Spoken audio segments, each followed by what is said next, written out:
inyo si Jesus. Inatagan nila dayon si Judas, sentral tayo kabilog ng tila. Kagalin sadto, nagpangita siya sing kahigayunan kung paano niya matugyan si Jesus sa ila.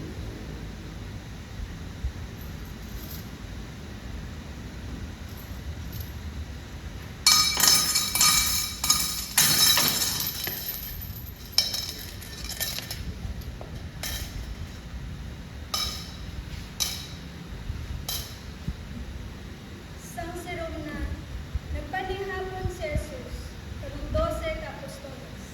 Samtang nagakaon sila, nagsiling si Jesus. Sa pagkamatuod, ang isa sa inyo magatraidor sa Pagkabati sadto sa mga apostoles, nagkasubo gid sila. Kag nagbulos-bulos sila pamangkot sa iya. Ginoo, di ako, di bala? Sino sa ato? Hindi ako isa sa atol. Nagsabat si Jesus sa iya. ang isa sa mga nagsawsaw sa tinapay, sa yaho mupod sa ako. Amo ang magatraidor sa ako. Ako nga anak sang tao, pagapat yun, sunod sa tagna sa kasulatan. Pero, kaluluo yung tao nga magatraidor sa ako. Maayo pa para sa iya nga wala siya na tao. Dayon, nagsiling si Judas na traidor. Panunodlo, hindi ako, di bala? Nagsabat si Jesus sa iya. Ikaw ang nagsilig sila.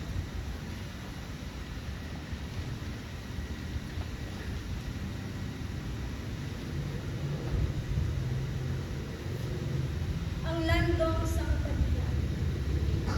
Nagsiling si Jesus sa iya. Karon sa gabi, tanan ako magabiya sa kay nagsiling ang Diyos sa kasulatan. Patyon ko ang manugbantay sa mga karnero. Kag mag-aalaplaag ng mga karnero. Pero sa tapos nga banhaw ako, mauna ako sa inyo dito sa Galilea. Nagsiling si Pedro kay Jesus. Bisan sila tanan magbiya sa imo, ako hindi gid. Nagsiling si Jesus sa iya.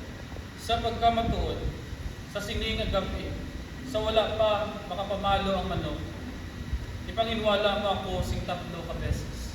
Nagsabat si Pedro.